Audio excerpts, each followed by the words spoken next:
And you were on mushrooms in the hot tub at that time? Pretty much, yeah. And then like the guy kind of like in the tub, like his eyes just beaming into me, like, what is your life's purpose? And I'm like, okay, like, you know, are you sure about that? And I was like, am I sure about this? And you realize you're just looking in a mirror and you're just in a kiddie pool in your own room. Exactly. I went back to being 5 years old. I realized it was just a whole trip. Yeah. It's like you're talking to yourself in the mirror like Willem Dafoe and Spider-Man with the Green Goblin. Like the Green Goblin's talking back at you like, your career is gonna go nowhere.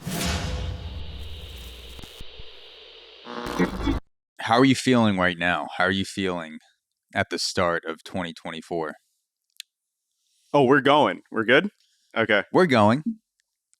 All of us, but we're going right here, and all of our personalities in the room are going at the same time. We're going to see where these episodes are going to end up.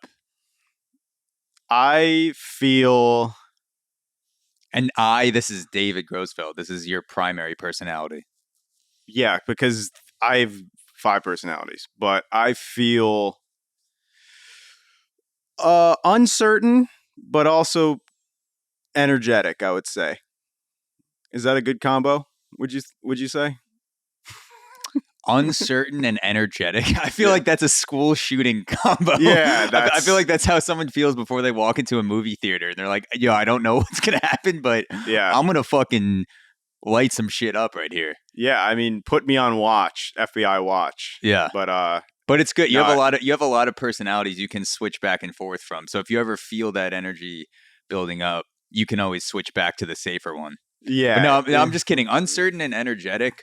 I feel like that is a lot of the energy that I felt towards the end of 2023, because I was questioning myself a lot. I was questioning how I was fulfilling my purpose of podcasting, how I was doing podcasting, because there's always shit racking around in my brain where I'm going, like, yeah, everyone else is doing it like this and I'm doing it like this. Maybe I should just switch everything I'm doing within the next day and then just go forward like that for the rest of my life. That's going to be the answer. Like, I needed to like pick a way to podcast.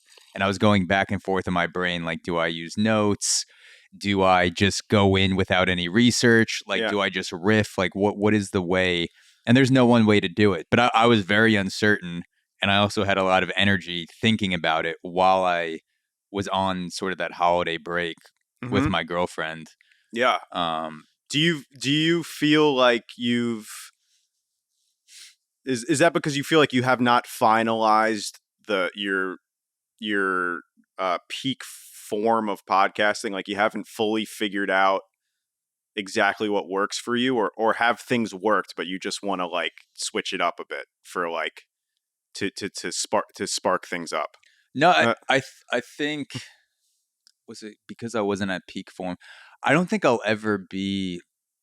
Not peak form, but maybe having a method that works best for you. Yeah, because that's what I'm saying. So what happened was I love, and this is going to be like inside baseball for podcasting, but I feel like this applies to other things in life. If you're listening to this and you don't have a podcast, which everyone is starting, I feel like everyone is starting a podcast. So the chances of you not having a podcast get slimmer and slimmer every day.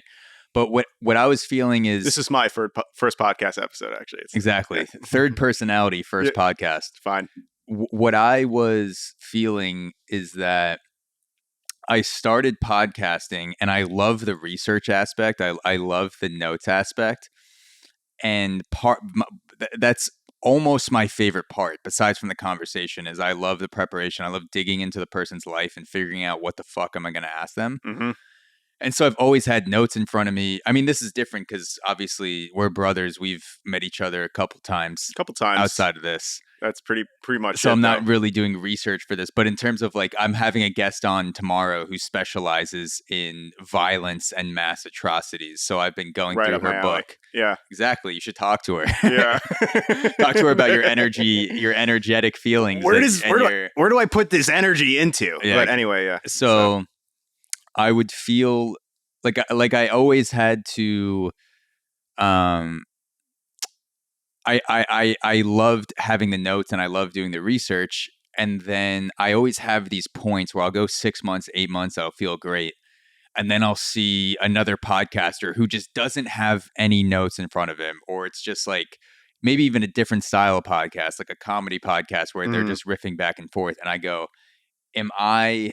And I think we talked about that. Chris D'Elia was someone that does like a couple words on a Post-it. Exactly. Or something. But that's like the solo thing. But yeah, and anyway. So I'm seeing all these different styles, and I would think, am I not, like, for some reason I was like, that is the final form of podcasting where I don't need any notes and I'm just having a conversation with the person who is the guest.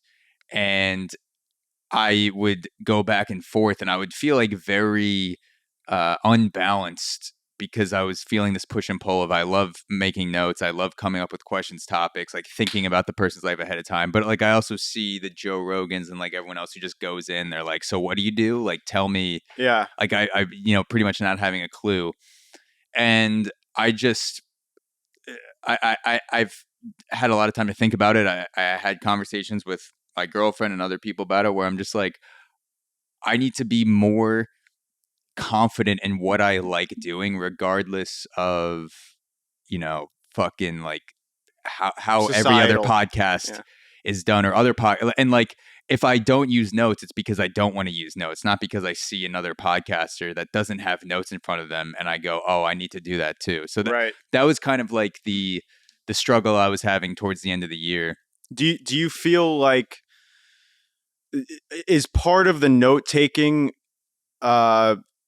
obviously it's preparation, but do you feel like part of it is fear that they will think you didn't research them a bit? No, it's not like are you willing to ask them without like right off the bat, like, tell me about yourself, like because they might come back. I don't think they should, but they might come back at you like, oh, you didn't look me up or something. So I wouldn't start a podcast like that, not because I'm afraid of just starting super open-ended, but because I personally think that's a terrible question, because I've been on podcasts and I've had conversations where someone just goes, tell me about yourself. It's not a fucking job and there's interview. No direction. And you answer. I was just asked that before, but it was a fucking like it was a corporate thing. It's not a podcast. So it's people go, tell me about yourself. And then you go on for 5 minutes and they're like, that's not really what we were looking for. Like, is there really? Any... So and it's like, well, why didn't you, motherfucker? Yeah, it's like, why don't you fucking ask me about what you fucking wanted instead of saying, tell me about it. It's just, to me, it's lazy. So the reason seriously, tell me about yourself. No, okay. If someone said, tell me, like if you ask me, tell me. It's like, tell your entire life. You're 30 years old. Tell me about yourself. I played baseball. Time's up. Okay. And that's it. Can I say something? Wait. I just want to say, how Chris D'Elia and Will Sasso and Brian Count had the 10-minute podcast? We should start the 10-second podcast. That's fine. Tell me about yourself. So I played baseball, and then I went to Catholic. Outro music. Yeah. Yeah. Can I? When someone says that to you, do you naturally? I just found it interesting you brought up baseball first, because that's a big part of you. Would you naturally go to that first, or would it depends who asks you? I think if someone was like asking for a job, you wouldn't just be like, I'm a pitcher. But do you feel like that's a big part of your identity? Or I feel like it's a big part of the evolution of my identity, because for 15 years straight I wanted nothing more than to become a professional baseball player and a major league baseball player eventually. And then if I didn't do that, if I didn't fail at that and get multiple elbow surgeries and then sort of become a washed up shell of when I was the best pitcher, which was probably my sophomore, junior year in college, then I wouldn't have run into podcasting. I wouldn't have had that space where I'm just sitting around thinking, what the hell do I do with my life? Right. Yeah. And that's, fuck. You had to put your energy into something else. Yeah. But, no, I just found that interesting. It was just a random question, but yeah, I know it's your evolution. and then you had to put your energy into something else. I feel like those moments of what the fuck do I do with my life are actually kind of good, though. A lot of people see them as like very anxiety inducing, but I think sometimes when you're like, what road do I take? That's like actually a cool time, because there would be a lot of people. There's a lot of people that have families, their job is set where they can't really make a change, and they're like 45 and they're like, wow, I wish I could go back where I was like, what do I do with my life? You know? Yeah. So I try to remember that sometimes, where I'm like worried about decisions. I'm like, well, this is kind of a cool time. Yeah. You need the void, you need the abyss, the black hole, just sucking you out from the inside, just like someone's sucking you off, but instead of just shellacking the back of their throat with cum, it's just like your life's purpose is just coming out of you like a dementor, and they're just like and you're like, what do I do with my life? I don't know. I like that Harry Potter metaphor right there. It's like you could always bring, no matter what you're doing, you could bring Harry Potter into it. Yeah, a Dementor is very sexual. If you go back and watch the movie, the Dementor's lips are, they're pretty like the Dementor's ghoulish, but their lips are pretty plumpy, and then they're just going, and then Harry's and whoever's getting sucked by the Dementor is always like, yeah, I think J.K. Rowling. Don't stop. Like he knew the expecto patronus charm the entire time, but he just didn't want to use it because he was like, it feels so. That's a good memory. The expecto. I just read that. Don't ruin it, but I just read that. People are gonna kill me for. I'm finishing. People are gonna kill you for spoiling the 20-year-old book. The 20-year-old book. Everybody.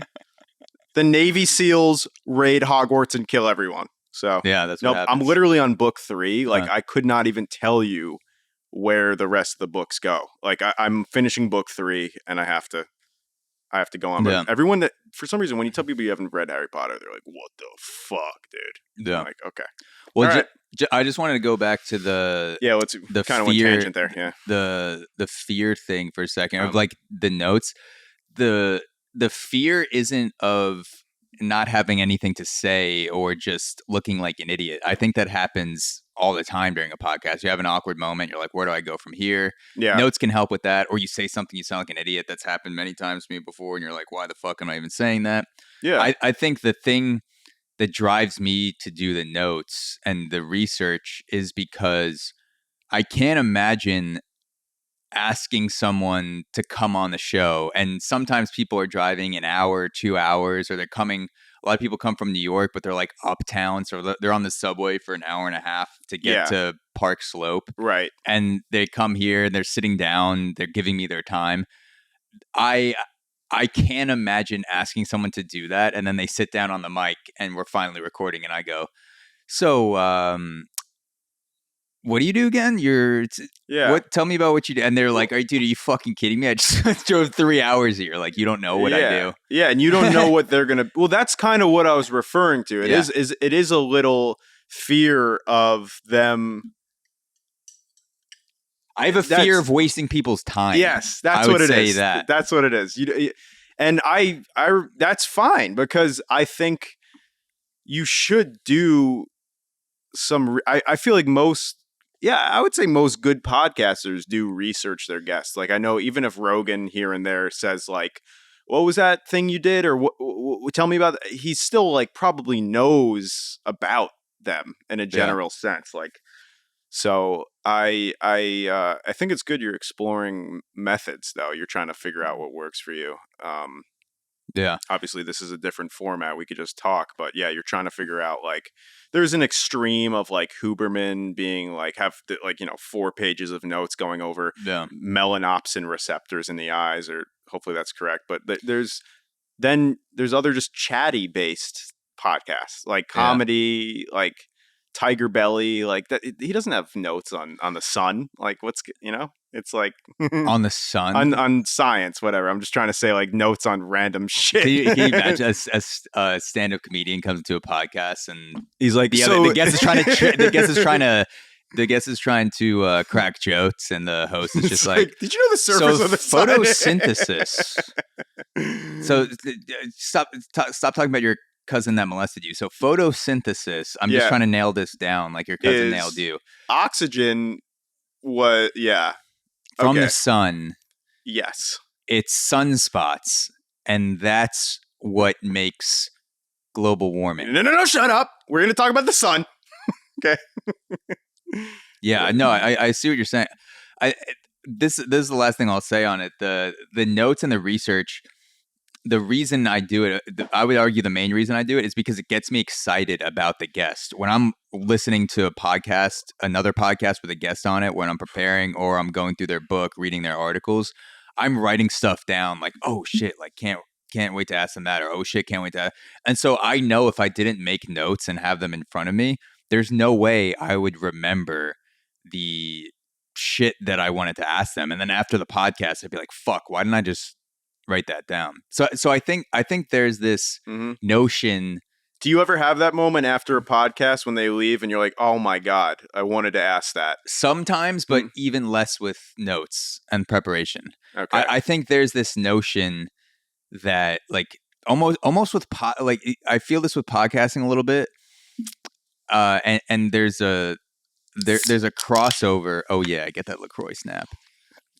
There's a crossover with like people who are naturalists, like, you know, like people who are like, oh, I would never put anything into my body that's not natural, or I don't use things that aren't natural. And it's like, bitch, like a fucking like an airplane is not natural. You're sitting in an apartment with air conditioning. That's not natural. Like the reason our life is as comfortable as it is now is because we're not just submitting to nature. Yeah. I think there's a similar notion in podcasting and media that there's kind of like this overarching thing where it's like natural is the best. Like you want to seem like you're unprepared, or like you want to, like preparation is uncool. Like just like be like off the cuff and riff and all. But like all the best comedians, all the, I would argue the greatest performers or podcasters, because podcasting is a performance in a way, use intense preparation and have notes with them, even if they're not bringing it on stage. Oh yeah. To bring the performance to life, rather than just going on stage or going on an episode and being like, so fucking, you know, where do we go from here or whatever, just like following a train of thought that isn't necessarily interesting. Yeah. No, I agree that people do. When you see someone perform really well and it looks natural, like we were just watching the Chad Smith playing the song, that's decades of practice. Like if you see someone, a comedian or an actor or a surgeon or whatever, look natural, and social media, whatever, it's tell people who Chad Smith is and what the video was. Chad Smith, if people don't know, he's the guy that looks like Will Ferrell, and he's a drummer for the Red Hot Chili Peppers. And we were watching yesterday him. There's this channel on YouTube that everyone should check out. Drumeo. Shout out to them. I think it's a great channel. They really built themselves up. But they have drummers on, or other, maybe obviously mainly drummers. They actually do have a piano channel or something like that, to play songs they haven't heard of. And he just played it like so organically without ever hearing it before. So we just watched that song. So I'm using that as an example to say that 3 minutes of playing, you might think like, oh, Chad Smith just comes on, doesn't prepare, thinks he could just play it off. Like, no, he's been playing for 30 years. I mean, it's like you ask someone to do a sketch on a Post-it, and it's amazing, and they want to, and they're like, I'll give you this for $400, and you're like, I'll buy it. It's a Post-it, and you're like, well, $400 is my 40 years of experience. That's why I'm charging that. So it's like, I like that thing you said, because the natural that's the tip of the iceberg. Most people have a huge like repetition under that, like of practice, I would say. Steph Curry, that jumper looks breezy, but how many has he taken? Like 40,000 over his career? Probably more. Yeah, I mean, probably more. Ricky Gervais also has, he said something about it on the topic on his last special, and he was saying that people will, they'll talk about him on stage and they'll be like, "Oh, you said this and it was so, offensive or whatever," and it sounds like you're just talking off the top of your head. And he's like, "Yeah, because I'm fucking good at what I do. I make it seem like that. Yeah. It's all practice. It's all." He writes out jokes and practices each joke on stage, hundreds, maybe even thousands of times before a special, and like he's feeling like someone is just saying something in the moment or just like sort of coming up with it on the spot. I feel like is a product of all of those years of preparation. So like, I guess the lesson for me would, I mean, you could prepare however you want for a podcast or comedy or writing, your job, whatever it is. For me, the lesson is just like whatever works for you, whatever makes you feel excited for your job and feel better, like fucking do it unapologetically and don't look at other people that are doing it. Like you look for other people for inspiration, but don't go like, this person is the gospel, I need to do it this way, because they may be thinking the opposite. They may be thinking like, well, damn, maybe I should use some notes in this podcast because I'm just kind of meandering for 3 hours and it's not really going anywhere. Yeah. Personalize that shit, dude. People always say, just do what works for you. Everyone's different. Just take your path, do what works for you. Don't compare your. It's hard. It's a human thing to compare your methods to other people. You see the comedians we just mentioned, but it doesn't matter. It's just bullshit what everyone else does. Just do what works. What are the? I want to get into because we started talking about 2023 and then we sort of got into the fear and podcasting stuff that I was experiencing towards the end. But for you, how did your 2023 start? How did it end? And what are the biggest lessons that you've learned last year?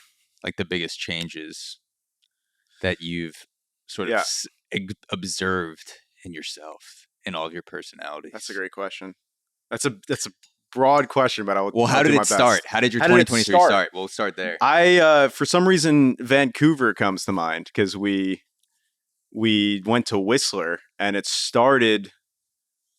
That was February, yeah. I thought it started great. I had a bit of nerves the first 5 months of the year because you probably know I took the MCAT for schools and no one ever says that's fun. So I had nerves going for sure, but it was kind of just like, that was on top of the trip stuff. So I knew I was starting to study at that time, and there's no easy way to do it. So I had that going on, but also, we had that was the first time we did like a huge, well, not the first time, but we did that huge ski trip in Vancouver. So that was super fun. That kind of took a load off there. But yeah, I mean, well, what I will say is, first of all, I took, it was the second time I did it, but I did psychedelics in Vancouver when we went. And I don't know if I would say it's a lot of people will be like, oh, that was the biggest moment of my life when I did psychedelics. And who will say that? Steve Jobs. I feel like that's just people. I feel like that's people who haven't done psychedelics. Maybe it's not. Well, there's people. I watched a YouTube video of people on end of life care. They take it and it like really makes them okay with death. But it's not the same. But I don't know if it's a real quote, but Steve Jobs, I thought was like, this is what got me on my creative process, like for Apple. I think he did do a shit ton of psychedelics when he was younger, when he was in college. Yeah, but it wasn't like that, but I felt like it really was, it's kind of like, it is an eye-opening thing. I think it kind of brings you to a different mental state and helps you like kind of observe the big picture of things, but it also wasn't like a whole lot of them. So, but yeah, that I wouldn't say that defined my year, but I was actually kind of happy that I did that. And I was also happy about that trip. That was just an awesome trip. So I'm trying to think. Was that the first time you've done a full dose of psychedelics? It was mushrooms, right? Yeah. Second time. Okay. And, how was the first and second time different from each other? The first time was on a sunny day in a pool, And I just remember being really relaxed, kind of obsessed with the water, going in circles for like 4 or 5 hours, kind of just walking around, taking breaks. And I just remember feeling really relaxed, but it was still profound, but it was like a nice warm summer day. It was also good when I was with you and Dad, but I think it was just I get conscious, maybe with Dad being there was a little part of it, but I get conscious of people that maybe I think would judge me or something, or being in a smaller space made it a little anxiety inducing, I would say, a bit. But You felt more I felt being like inside. I was super analyzing myself. I actually remember I remember in the hot tub. I remember one of the Canadian guys was like talking about careers and stuff. This is when we were in Whistler, right? Yeah. Okay. Talking about careers and stuff, and then I started like looking at my life through this like lens that I can't even describe. Where I was like, "Am I doing the right thing?" Like, and you were on mushrooms in the hot tub at that time. Pretty much, yeah. It was like a little chocolate thing. Okay. So that was too much analysis of my life. What do I you was think like really yeah. Were you? So what do you think it was that shook you? That made your second trip more anxiety inducing than the first one? Do you think it was the talking about jobs and future, whereas the first one you were more just like, oh, the water's feels good on my fingertips. I would say my so. balls are being tickled by the water. This is nice. I would say so. I think I didn't really dive into the future stuff as much when I was in Long Island, and I was kind of just outside but like when I didn't really try to engage in that much conversation the first time, but I think the second time when we were all chatting about stuff and that guy was asking us questions, whatever, we were in a smaller room. I think I just need to be outside. I needed like fresh air. So I wouldn't dissuade people from doing it, but I would say just make sure you're in the right environment with like people that are like kind of a calming energy. Like if you like, for example, when I mentioned Dad, like he's a great guy, but like, he's a little tense. So I was like, okay, yeah, it's it can and then like the guy kind of like in the tub, like his eyes just beaming into me, like, what is your life's purpose? And I'm like, okay, like, are you sure about that? And I was like, am I sure about this? And you realize you're just looking in the mirror and you're just in a kiddie pool in your own room. Exactly. I went back to being 5 years old. I realized it was just a whole trip. Yeah. It's like you're talking to yourself in the mirror like Willem Dafoe and Spider-Man with the Green Goblin. Like the Green Goblin's talking back at you like, your career is gonna go nowhere. Yeah, like you don't need. I would advise you, if you do mushrooms, you don't need that kind of talk. Like it's like just be like. I've done the smaller doses, but I've never done a full like 3 or 4 gram trip. Yeah, well, it was like 1.2 or something, not too much, but that I guess I had a low tolerance, but so it was enough to feel something, but you weren't just like stupid. Not stupid, control. No. But I do remember definitely being in a loop, like a little bit. So I like trying to get out of it. Like, hey, Dave, just relax. What does it feel like? Like, do you remember what I think we talked outside one time? I was like we went outside to walk because you were. I feel like just being inside was making the trip seem more tense. So we went outside to go for a walk. Yeah, we talked about careers, stuff, whatever comments. It doesn't. It all just came back to probably it was just like a weird environment. But go ahead. I was gonna say so that anxiety spiral or that loop. I haven't had that on mushrooms. I've had that on weed for sure. Yeah. Never with drinking. Never with other like harder shit. But I feel like it's specific to.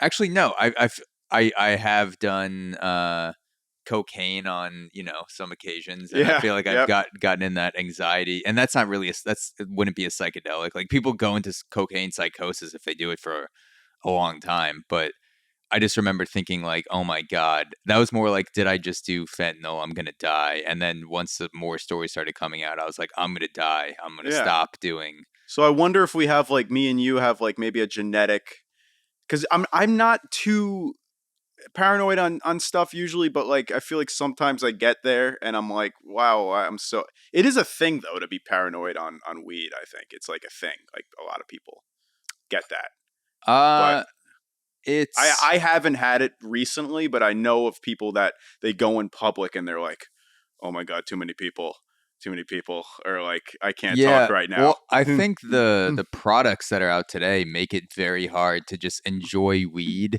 in a not necessarily a microdose state, but just like a reliably low dose. Because Yeah, a lot of products are inconsistent. A lot of them, like we were talking about this the other day, I want to do an edible that starts at a half a milligram or a milligram. I don't yeah, want to start at 5 because I rarely smoke. I haven't smoked in like at least 3 years uh huh, and my tolerance is super low. So I just want to go up and that's I good. just want About to go up a milligram at a time just to see like what feels good. yeah, And I'm looking online, I'm trying to find like milligram edibles, and there's maybe 2 companies that do it, and everyone yeah. else starts. The lowest I saw was point 0.4, where that company got discontinued. I see a couple that have 1, and then almost every other company starts at 5.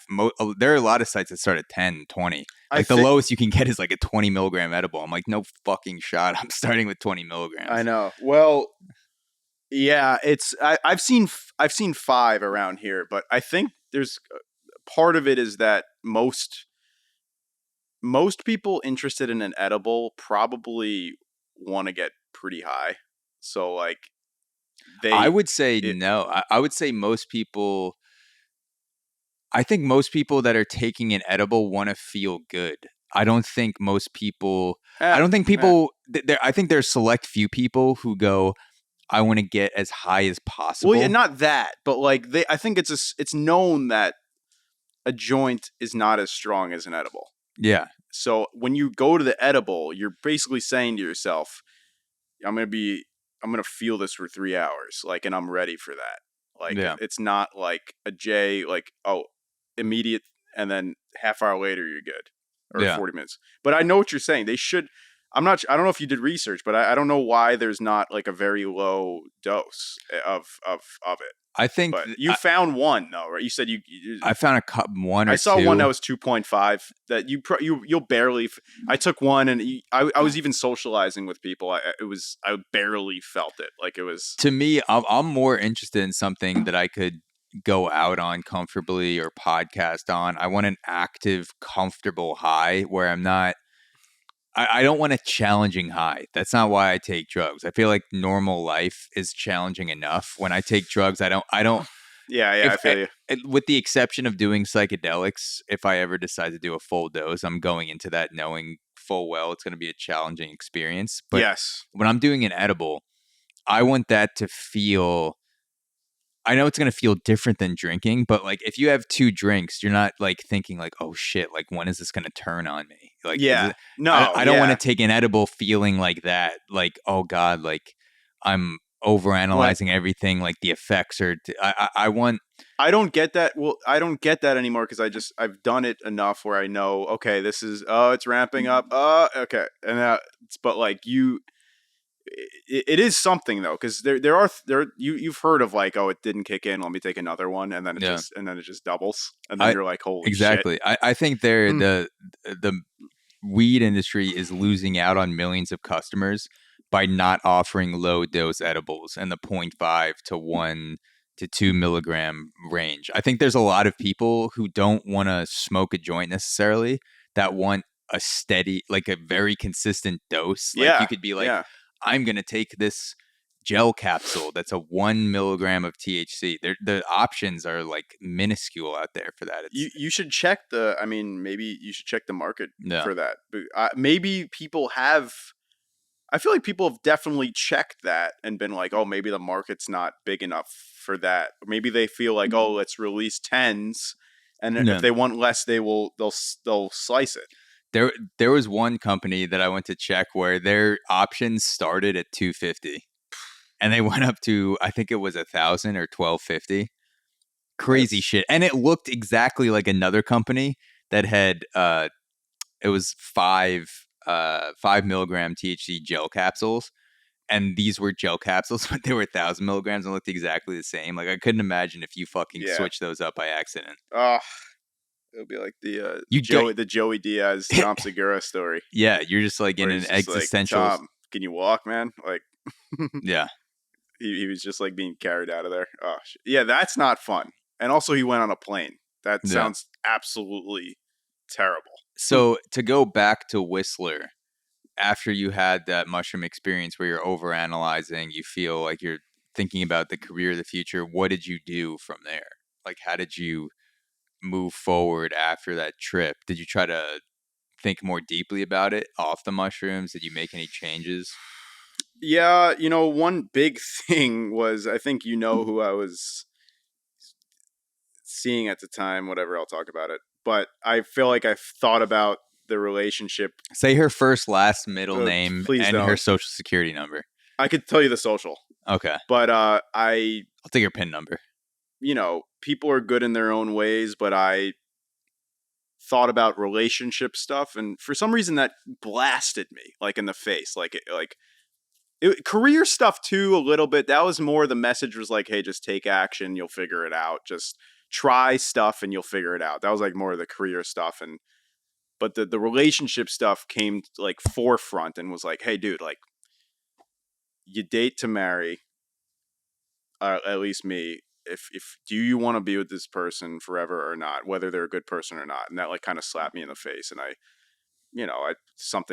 ended earlier last year. And I don't want to say like that was the impetus, the main thing, but it was almost like kind of like a voice was there. Like, hey, like, here's reality, dude. Stop procrastinating. Which personality was that? The voice? Number 7. Okay. Number 7. That's usually lucky number 7 is usually the one that gets it right. Number 7. And it wasn't a fun voice. It was more like, hey, dude, like, like, let's have some urgency here. Like, yeah. Let's get back to reality. Yeah, let's figure it the fuck out. Like, but I would say that a lot of things. I'm not gonna, we'll get into the year, but that was kind of, that comes to mind because that was like a trip at the early, and I love that trip, by the way. A fucking awesome mountain. Whistler was amazing, but I just remember that moment. And those ex-Mormons in the hot tub too. We can talk about them too if you want to. Dude, I mean, I don't even remember the guy's name, so it's not like we can even name him if we wanted to. But just to give people some insight, so when me and Dave went on this ski snowboard trip to Whistler, there was a hot tub in the Airbnb. It was like a bunch of condos together in one community hot tub. And we get in the first or second day we were there. This is the first time we're in the hot tub. And these two guys come in. Are they both ex-Mormon, or is just one of the guys an ex-Mormon? I forget. No, just the dude with the beard who was blasted was an ex-Mormon. Okay, so yeah, this guy comes in, he's an ex-Mormon, but we don't know that yet, and he's just sort of talking about life, and like he's being fantastical, and like his eyes were like, yeah, he's whoa, not in like a creepy way, but I was like, oh, this dude's on one right now. Like and then he starts he's just like very enthusiastic, and he's like, dude, my life changed when I was 25 years old and I left the Mormon church. Yeah. And I started having all these sexual experiences. And then like we're also in Burning Man. Yeah, Burning Man. Yeah, he went to Burning Man. He said he had a threesome or threesome or foursome with dudes, like 3 other dudes, or two dudes and 1 other girl. Whatever floats your boat, dude. And he was like, I'm having all of these like experiences with my sexuality, and the lifeblood that I've been missing for years is flowing through me, and I found it in the arms of both men and women. Because he didn't feel it before. And I couldn't be part of the Mormon church anymore. And like think of like everyone else is like kind of just like chilling out in a hot tub. We're relaxing. We're like, like it's fine. He was getting out his life story. And then he's just out of nowhere. He's just like, "Damn, dude, these mushrooms are crazy." And then he said he was on like half a gram of mushrooms or something. I was like, "Oh, that explains." And then he came back. Maybe that gave me the idea to the following 2 days to. It's possible, but then this guy came back the next day, and he was not totally different, but much more just like even keeled. Yeah. You know, not talking about all like the sexuality stuff, which is fine, but that's the guy you were talking about, where he was saying, I realized my life was opened up sexually and I couldn't be part of this Mormon church anymore. There was no small talk, which I kind of loved with that conversation. I enjoyed it because there was no like, oh, hey, how long are you guys staying here? Just jumping into like, dude, fucking, let me tell you about that time I had a dildo up my ass and one down my throat. Sure. Yeah. And I saw God, and he told me Mormonism is not it. And you just got to do your own thing. And that's when I left the church. Like, I like that sort of straightforwardness. And then I remember he said he left the Mormon church and his family never talked to him again, except for sending him $50 for his birthday one year. Yeah. That's sad. He was a cool dude. Heli skied too. Yeah. I'm never going to try that.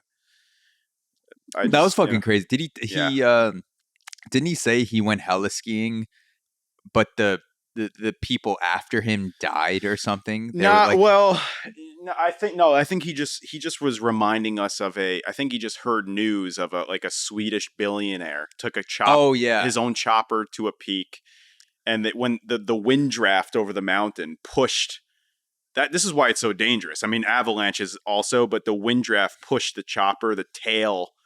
Oh, sorry. One guy was able to jump out. The billionaire survived. It might have. I'm pretty sure the billionaire survived, like jumped down normal. On a rope or jumped out, and then the plane just fucked. And then a wind gust sucked the helicopter into the mountain, and everyone else died. So, like, the billionaire got to the bottom, and, like, that was, like, no one else survived. That was it. And that's heli skiing. That's heli skiing. Yeah. But crazy shit. Man, those were cool. It's cool to meet people like that because they just have a totally different life from you. And he also changed his life completely, which is cool. Yeah. I think he was able to break the bonds of his family, which is not always ideal, but for him, I feel like it was ideal. Like, he feels like he's happier now. He didn't want to be a Mormon. So, yeah. But yeah, I mean, that, do you have any insights from earlier year or any big moments or lessons? Well, from 2023. In 2023, I lived in Panama for almost 6 months, so basically half the year. Which, going into the year, I guess I was uncertain and energetic about it. It's a good one, right? Yeah. It's I didn't know how it was gonna go. I went down for a stretch, my first stretch in Panama from February to May. So it's pretty much right after Whistler. I went down to Panama, and then my second stint was August through the end of 2023. And when I got down there, I was worried about feeling like I'm in a routine, being outside of my apartment in New York and outside of my friends and family here. Yeah. And I was actually surprised how quickly I adjusted to living and working abroad, because that was a fear in my mind of like, I need a routine. Like, I'm a very routine oriented person, like waking up, right, getting ready. I like taking my time in the morning, then I lock in for work, then I have lunch, go for a walk, then I lock in for work again, work out. And like, I need like my gym, and I need my like walking spot. I need grocery store. I was just, I was living in Chitre, which is, and I'm allowed to say it like that in Spanish, Chitre. Chitre. Because Chitre. I've lived there for 6 months, so I can say Chitre, Ibiza. I wouldn't say Ibiza. But it feels weird. I've heard so many people say Chitre that if I said Chitre, it would feel weird. Chitre, man. Chitre. Are you from Chitre, Panama, dude? You went to Chitre for 6 months. So it's about 4 hours outside of Panama City. Is that far? I didn't know that. Wow. 3 to 4 hours. That's how far you were driving from the airport?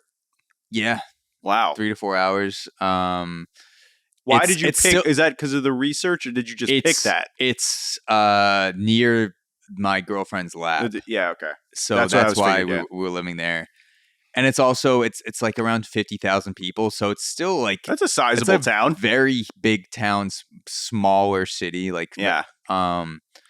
So it's still a very lively town. I was just like, I don't know what the fuck I'm going to do when I get down there. I hope it works out. I was also very worried about podcasting because I don't speak Spanish. I was also relying heavily on the Wi-Fi to do remote podcasting, so I was anxious about the Wi-Fi going out. Yeah. And it actually ended up being stronger Wi-Fi than here. That's crazy. In this apartment. It was he had a little hotspot there. The owner set up it was fiber optic. Little fucking 5G action, yeah. And I ended up loving living in Panama. It's extremely fucking hot and humid, especially during the wet season when it's raining all the time. But the way I would describe Panama is like a Costa Rica that you have to work harder to get to the adventure. Okay. Costa Rica, and I haven't been to Costa Rica. I'm just going off what I heard about it. I'm gonna go when I go back down to Panama for the last time with Julie. You did compare Panama to? Did you compare it to parts of Florida at one point, or no? Or was that something I did? Some parts of it feel like Florida because there are a lot of expats that go to Panama to retire now because the U.S. is so expensive. Yeah. So like sounds good. Honestly. We went through cities where it's just like communities of 80-year-old white people from America that just bought a house in Panama instead of living in a retirement home. Same with Colombia too, right? They do that a little bit. Colombia, too, right? You have a lot of expats there. But yeah, Panama's like it's beautiful.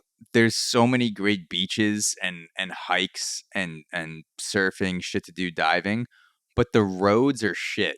So is it like dirt roads to get to the? There are main roads. A lot of the main roads are decent. As soon as you get off a main highway, you have to watch vigilantly for potholes. Whew. And then a lot of times on Google Maps, it'll take you to what it thinks is a road. And it'll be like some fucking backcountry farm mud road where it just rained and you're like flooring it the entire time, kicking up mud for miles to get it. So it's like to get to these waterfalls or like rainforest. Yeah. So it's an incredibly beautiful country. And from what I know, it's just as beautiful as Costa Rica. I'll find out when I go to Costa Rica later this year. But I would love to go there too. But you have to work hard to get to a lot of the spots. Like you're going fucking off-roading for a long time in some areas.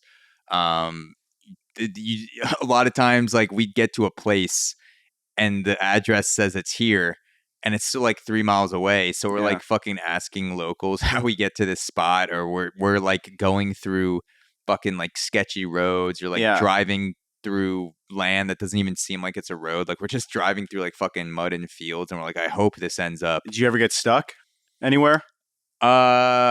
Once. Break down or stuck?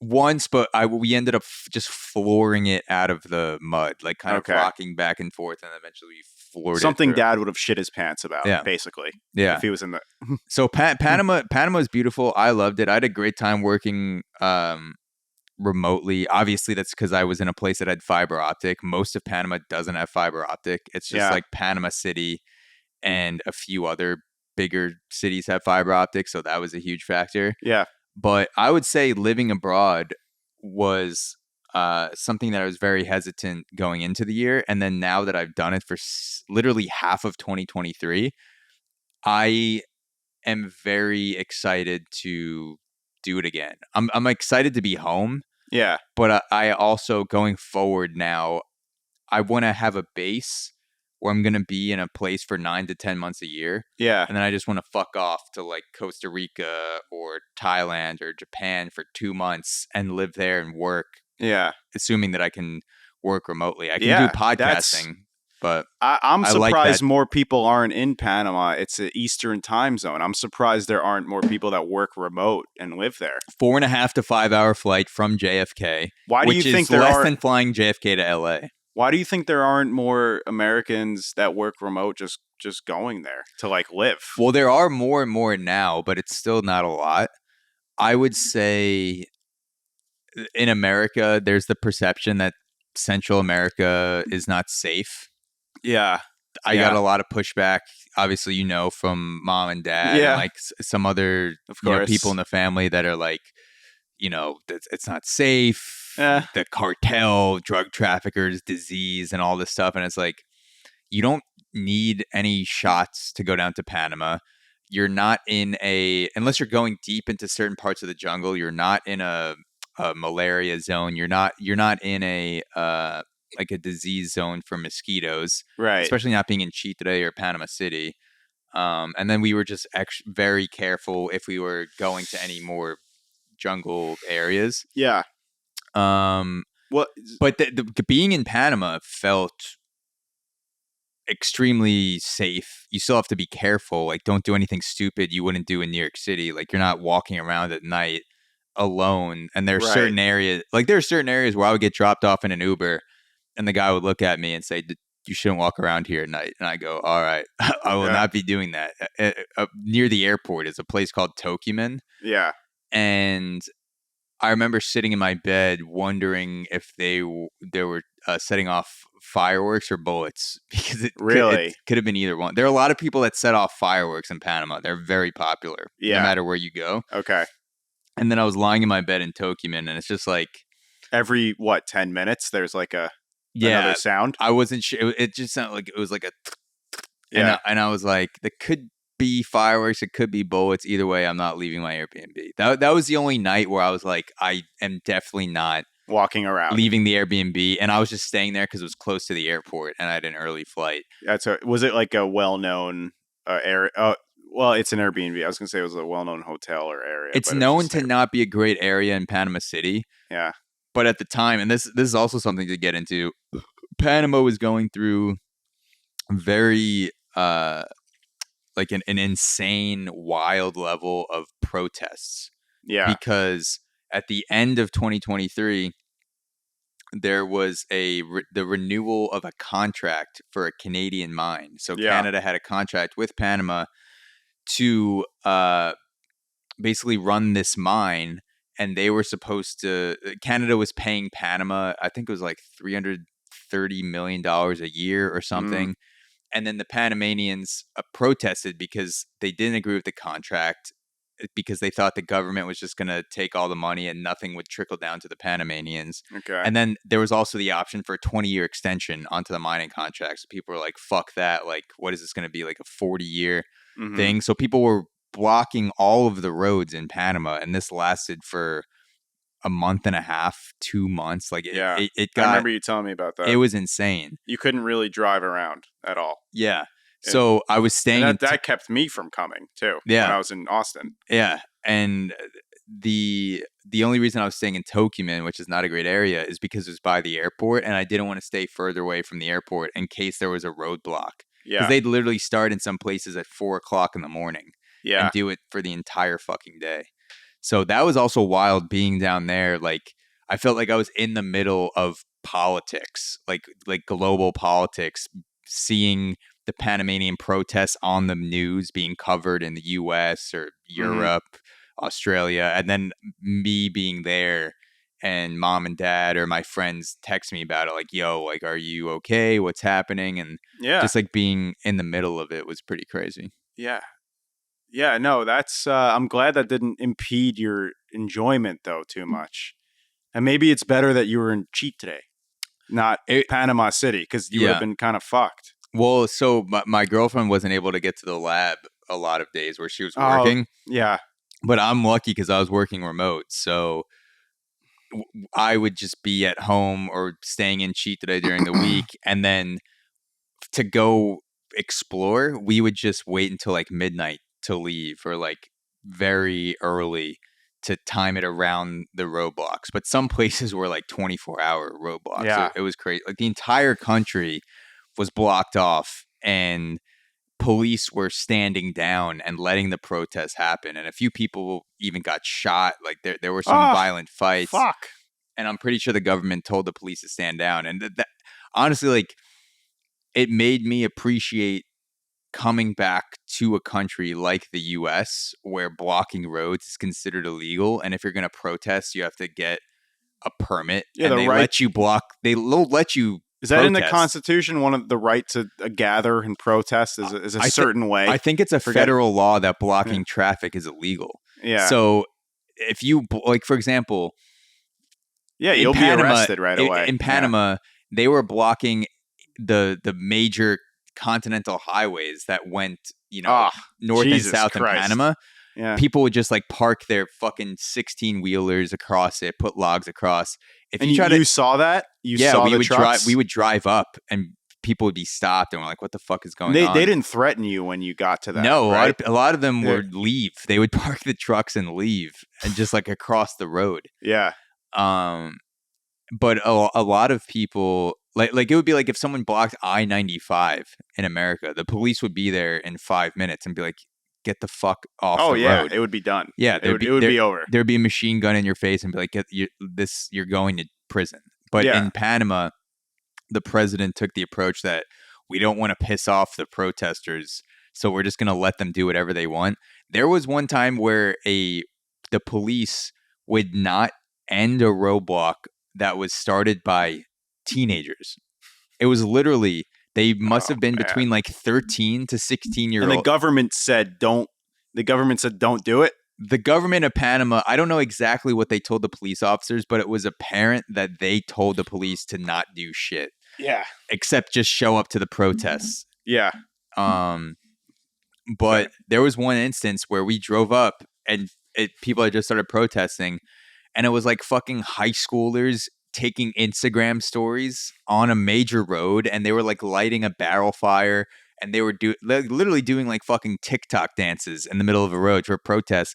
And that's my dream. And Julie, my girlfriend, goes to talk to the police because she speaks a lot better Spanish, and she's like, "What's going on? Are you going to stop this?" And they were just like, "Nah, we just got to let it go until they stop." Trabajar en mi laboratorio. Exactly, but they just let it go, and it's like you're letting 13-year-olds run the fucking country if you do this. Yeah, like, well, that's why we're the U.S. and that's that's Panama. I do think the Panamanians. The last thing I'll say is I did, from what I know, and again, there's so many factors going into this, but I did agree with the spirit of the protest that the Panamanians were doing. I disagree with how it was implemented and the tactics of the government, because Panama, the Panamanian citizens were protesting a $330 million contract from Canada. Mm-hmm. And as a result of that, Panama was losing $80 million a day. And most of the suffering came from the average person not getting to work, the farmers not being able to sell their products. Like there are videos of farmers just spilling out all their milk and eggs and vegetables. By wanting more money, they're losing money. That by wanting more money for the country, they're losing money. Yeah, the loss was in the billions, much more than the loss would have been for the Canadian mine. And they weren't, the protests didn't affect the politicians because they're all in their private houses. They have private airports, private jets. A lot of them probably left Panama because they didn't want any retaliation. They're like, fuck this. We'll come back when the protests are over. So it's like the average person suffered with the way it was protested. I agree with the spirit of the protests, but the tactics just fucked over the entire country and just like the average working person in Panama. Yeah. But for me, it was a good time. For you, I enjoyed Panama. You live there. The Canadians are not affecting you, and I'm sure you had a good time. Yeah. So I'm sure, look, people care about their cause, but also you were there to explore and live, and glad you're safe. Also, that's a lengthy period of time. Not a lot of people can do that. So that's cool it depends on your work style, but like 6 months is awesome. Like you got to, basically that seemed like a home for you. 2 different stretches of 3 months. Yeah. I mean, it was technically it was a half the year. So yeah, I have to figure out if I have to file taxes differently because I lived in Panama for so long. Do you feel like it hits you when you travel that you see, like, it seems like it's hard to sometimes leave your comfort zone and travel, but then when you see people in another country just doing fine and living their life, does that affect you? Like, I feel like it makes me think like, oh wow, there's so many people around the world in such different areas and they're doing just fine. and living their lives and Mm, not, and because so my life is like New York and Boston a little bit, and like that's my perspective. But there's yeah. people in jungles and the Amazon and the Middle East and whatever, and they're fine. They're doing their thing. Well, I feel like, I think you acclimate and you learn to love the way that you grew up because someone that lives on a farm in Panama might come to New York City and be like, "Yo, how the fuck do people live like this? There are millions of people stacked on top of each other. yeah, Pollution is insane. it is. Yeah, The everything it's $19 to get a coffee, and that's actually cheap. it's a discount, and like the fucking average salary. Like, how are people? You have to have 7 roommates to survive in the city when you first move here. So it's like They are probably thinking that, like, why are you stacking people very high, and why is there no room to walk? Yeah. Like, I think it's all perception. Yeah. I think if you see something, if you see something that you is different than how you grew up or how you're used to, there's this voice inside you that wants to say this is dumb or this is stupid or this is wrong. And then the more I travel, the more that voice gets quieter. that's the thing. Where I go like, all right, let me just try this. That's what I'm trying to get this. at. I feel like the more you go to cultures that are not like yours, the more you're like, oh, cool. Like, Yeah. they're doing just fine. They're chilling right now. There's tribes in northern Canada with 20 people within 40 miles that are just chilling. And I'll say this. He'll say it. I'm going to say it. If there's people, if you're thinking about going to an area that is stereotypically violent, like South America, Mexico, Central America, wherever, where there's just like the vibe of the place is people like, oh, I would never go there. Like, it's, the fucking cartel or whatever. Don't listen to people who haven't been there try to give you advice about going to a country that they've never been. Right. Don't let the voices of people who have no experience there sway your decision-making process. Right. And I would say 2, do really good research. Yeah. Because you also don't want to put yourself in an unnecessarily violent situation. Right. Because you're being too naive. It's a spectrum.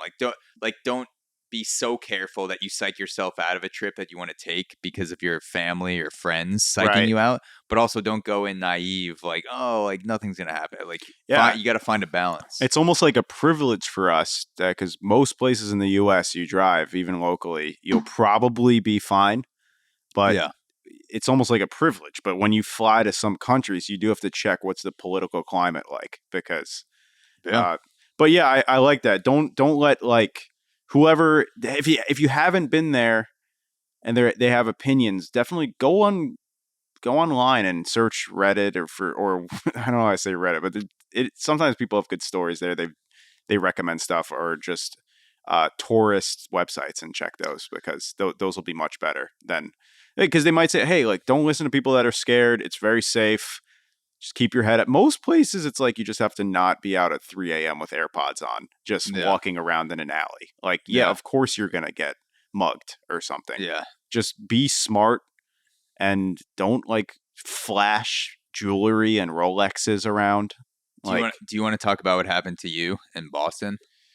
I could. I feel like we talked about it on one of the first meet podcasts ever. I think I did a whole story on it. With the transsexual midget. The mugging. Sorry. I could again. I think I went through the whole thing once. Well, we don't have to get into it. That's fine. But yeah, you got mugged in Medford, and you were wearing AirPods. That's what made me think of it. I don't. Yeah, I know. I don't remember exactly, but I forget if I was exactly wearing AirPods, but that was just a weird experience. Now I don't. Well, I guess there's a few things I could change in terms of where I walk and how I walk, my confidence, and how fast I run away too. I remember I didn't actually. I don't think I really ran away because I was just so shocked, like when they came up to me. But what happened initially again? You were walking with a backpack on through just like a suburb of Medford. It was dark out. Backpack on. probably tired from the lab, just walking with a big backpack. They're probably, oh, he has some shit in there, which I did. I had my laptop and phone, and they kind of just walked up to me. I think what happened was they failed at breaking into a car up the road, which is what a neighbor said. And then they saw me. They're like, all right, last ditch effort. Here we go. Yeah. And I happened to have shit, and I didn't want to get fucking shanked for it's not worth. I know it was a laptop and shit, but at the time I was like, it's my life. So I was just like, you know what?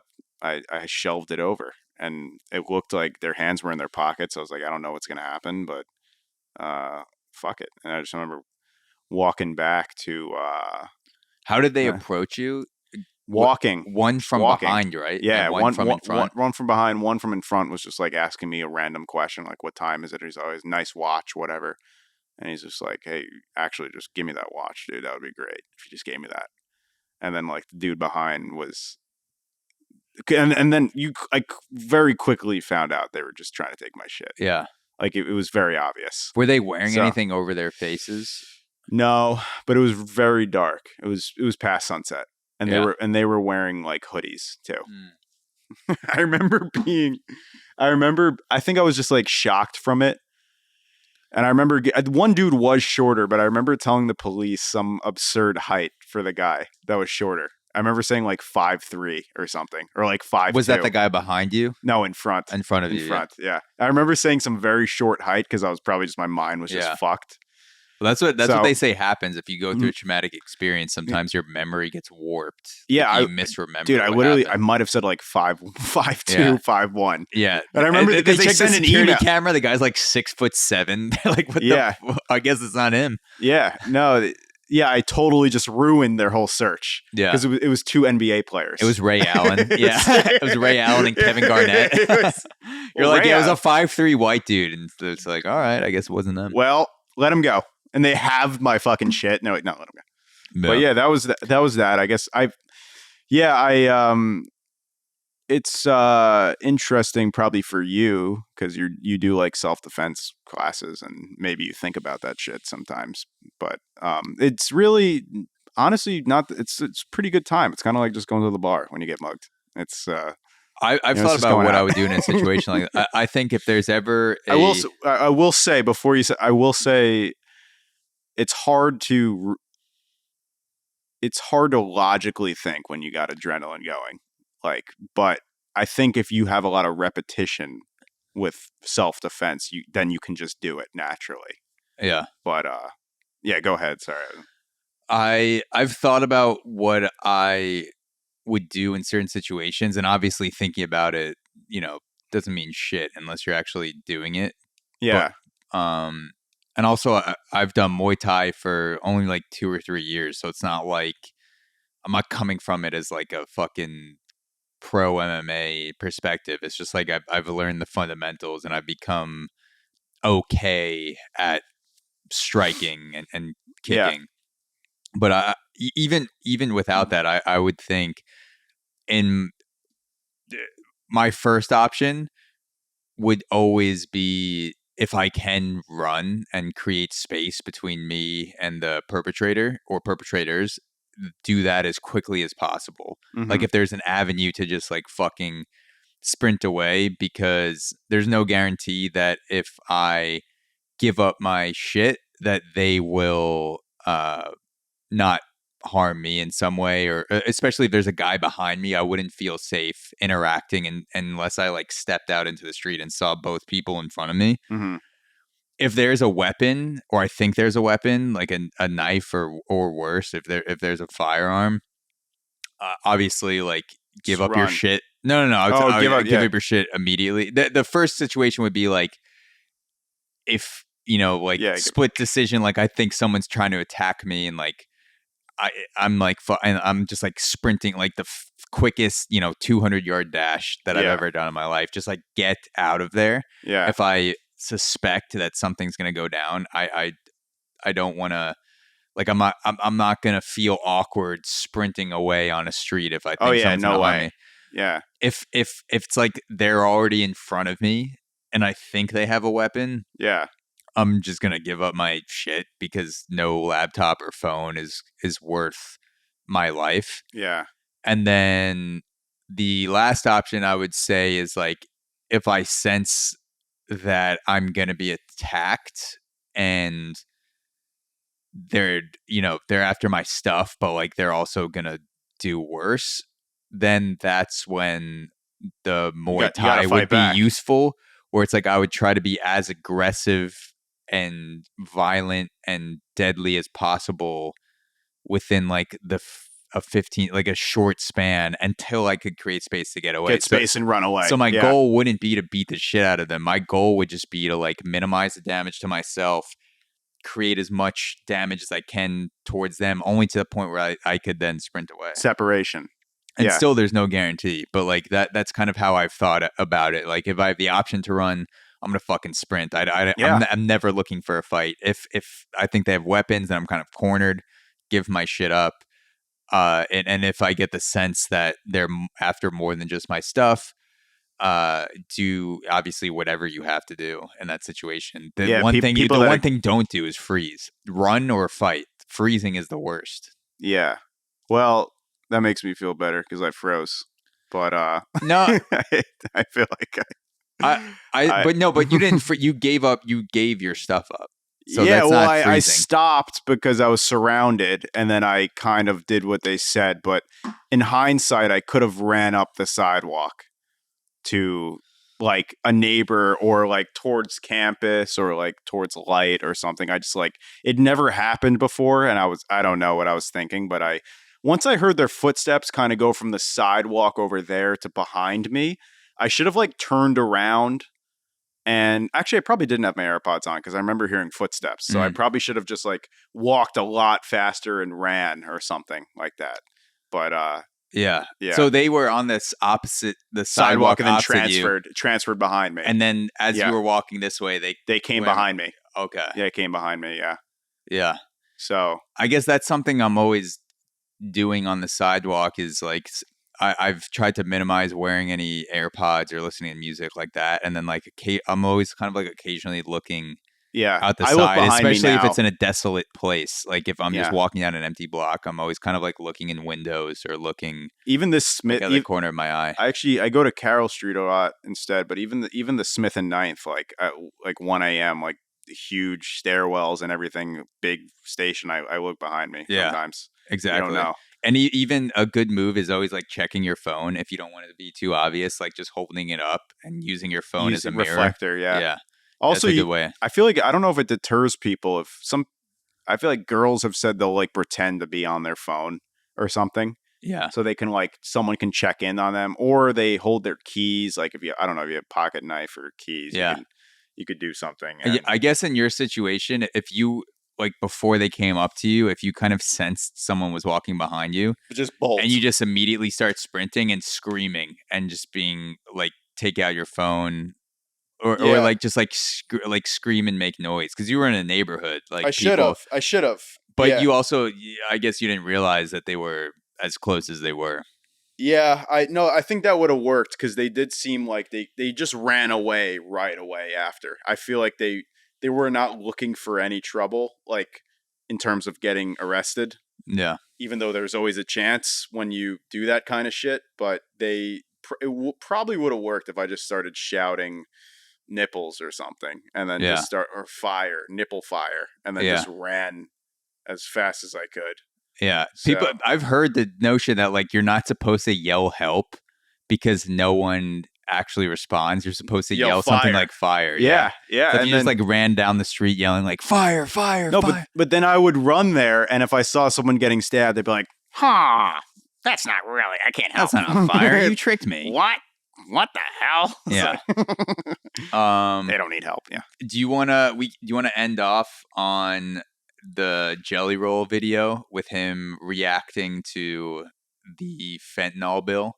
Sure. So I saw it's a fitting name, I guess. I saw this good guy. I saw this video and I thought it was interesting just to talk about, but the rapper and music artist Jelly Roll, I'm just going to bring it up. Let's see if this will actually play. So the title of the video is watch Jelly Roll deliver the. I think I can't see the full title of the video, but there's a fentanyl bill going through Congress because obviously fentanyl has been a huge problem in drugs, cocaine, heroin. It's just killing people left and right every fucking day. Yeah. And Jelly Roll made a statement about his own experience with drugs in Congress, which I've never really seen.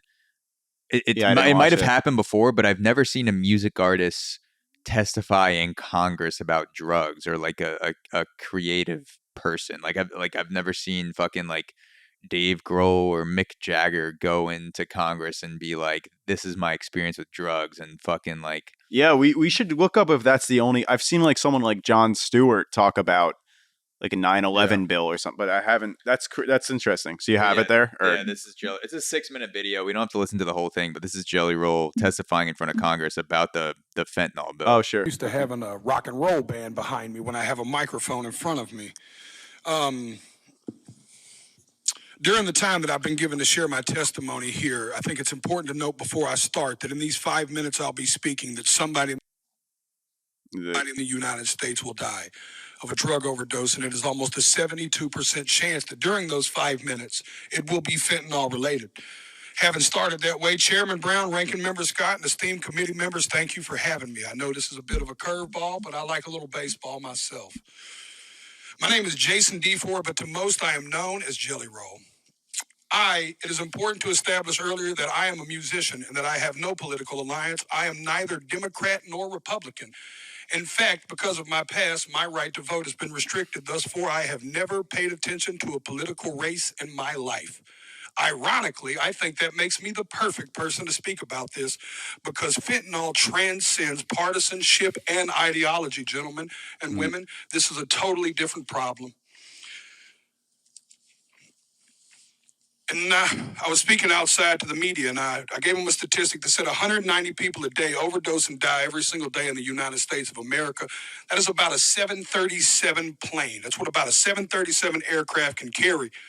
Could you imagine the national media attention it would get if they were reporting that a plane was crashing every single day and killing 190 people?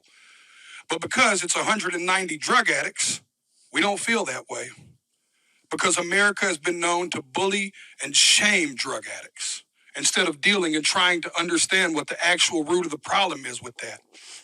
But the sad news is that narrative is changing too, because the statistics say that in all likelihood, almost every person in this room has lost a friend, family member, or colleague to the disease known as addiction. I've attended more funerals than I care to share with y'all. This committee, I could sit here and cry for days about the caskets I've carried of people I loved dearly, deeply, in my soul, good people, not just drug addicts, uncles, friends, cousins, normal people. Some people that just got in a car wreck and started taking a pain pill to manage it. One thing led to the other, and how fast it spirals out of control, I don't think people truly understand. So many people. Equally, I think it's important for me to tell y'all that I'm not here to defend the use of illegal drugs. And I also understand the paradox of my history as a drug dealer standing in front of this committee. But equally, I think that's what makes me perfect to talk about this. I was a part of the problem. I am here now standing as a man that wants to be a part of the solution. I brought my community down. I hurt people. I was the uneducated man in the kitchen playing chemist with drugs I knew absolutely nothing about, just like these drug dealers are doing right now when they're mixing every drug on the market with fentanyl, and they're killing the people we love. I'll be honest with y'all, my desire is to only get older and only do better and be better. I believed when I sold drugs genuinely that selling drugs was a victimless crime. I truly believe that, y'all. My father always told me what doesn't get you in the wash will get you in the rinse. Now I have a 15-year-old daughter whose mother is a drug addict. Every day I get to look in the eyes of a victim in my household of the effects of drugs. Every single day. And every single day I have to wonder if me and my wife, if today will be the day that I have to tell my daughter that her mother became a part of the national statistics. History repeats itself, gentlemen. Even in the 1990s, crack cocaine had long made its way into my middle lower class neighborhood. And at that moment, even as a teenager, you could have never convinced me in that moment that there would be a far bigger problem on the horizon in the form of a pharmaceutical drug. And then I watched opioids and Oxycontin burst onto the scene. I'm here to tell y'all that fentanyl is going to make the Sackler family look like saints. And I want to let y'all sit with that for a second. It is time for us to be proactive and not reactive. We were reactive with crack, we were reactive with opioids, and y'all are taking the first step at somebody in Senate finally being proactive. I truly believe in my heart that this bill will stop the supply and can help stop the supply of fentanyl. But in part of being proactive, gentlemen and women and ladies, I have to be frank and tell y'all that if we don't talk to the other side of Capitol Hill and stop the demand, we are going to spin our tires in the mud. Y'all are taking the first step, but I encourage you to take it outside of this room and you take it to your colleagues and your constituents and you give them the most that you can. Jesus, that's pretty much it. That's good. I didn't listen to it yet, but that's a great speech so far. Fentanyl will make the Sackler family look like saints. Sackler was the they created Oxycontin. Oh yeah, there was a documentary on it. Yeah, or something on Netflix. Was it Painkiller? Yeah, Painkiller. Yeah. I didn't watch the whole actually, but that's crazy. That's a really great speech. Actually, I hope it's not just another speech that moves people but doesn't make them act. Yeah. I hope it's something that actually makes. I mean, people are dying. I didn't know that statistic, but 190 people a day are dying of only fentanyl. Did he say, or just overdoses? He said 190 people. I think that was just from a fentanyl related overdose. Jesus Christ. Yeah, it's true. The plane thing, that metaphor is insane, but people die. It's hard to fathom the death because if you're not near it, but I can't even imagine. Do you have any friends, family, colleagues, college friends that you lost to addiction? Or I knew there were some people in college that I knew who went to rehab for it.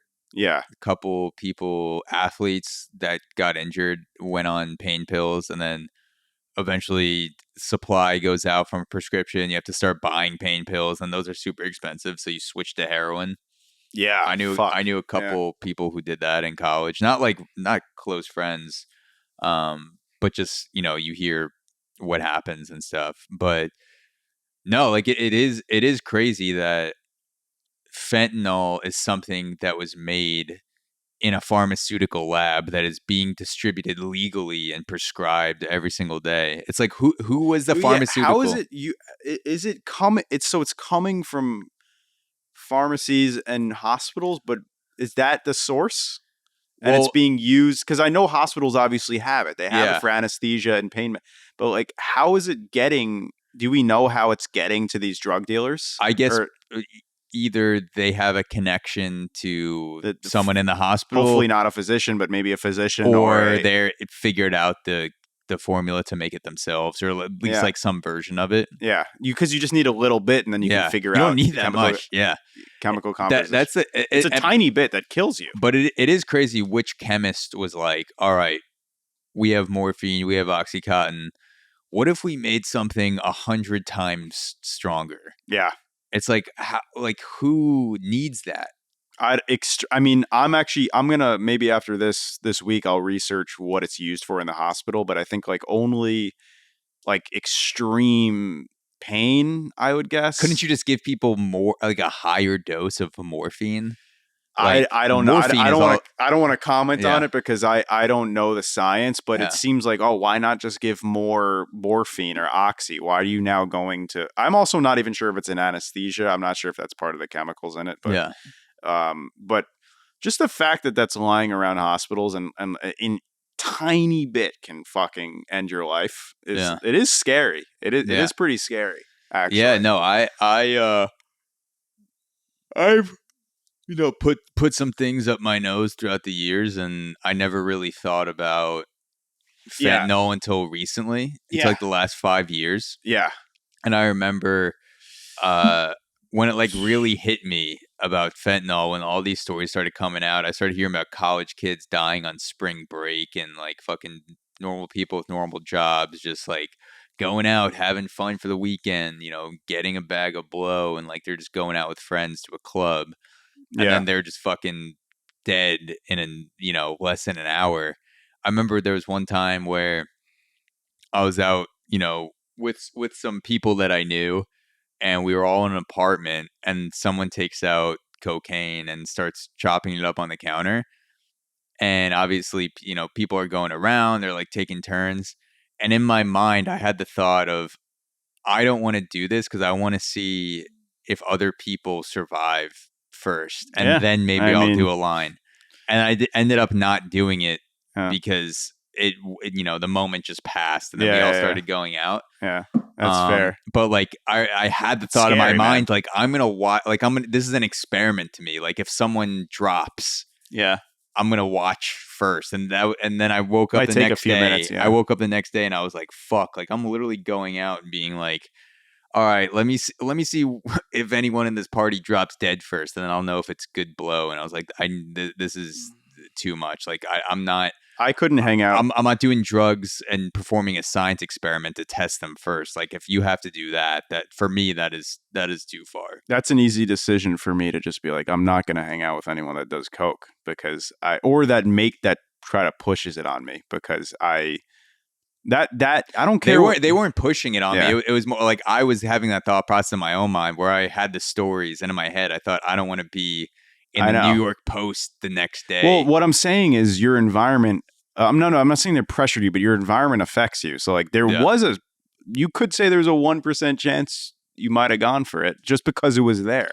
Yeah. So like that's why the more it's in your presence, the more you're like, it's 2 a.m. I'm blasted on beers.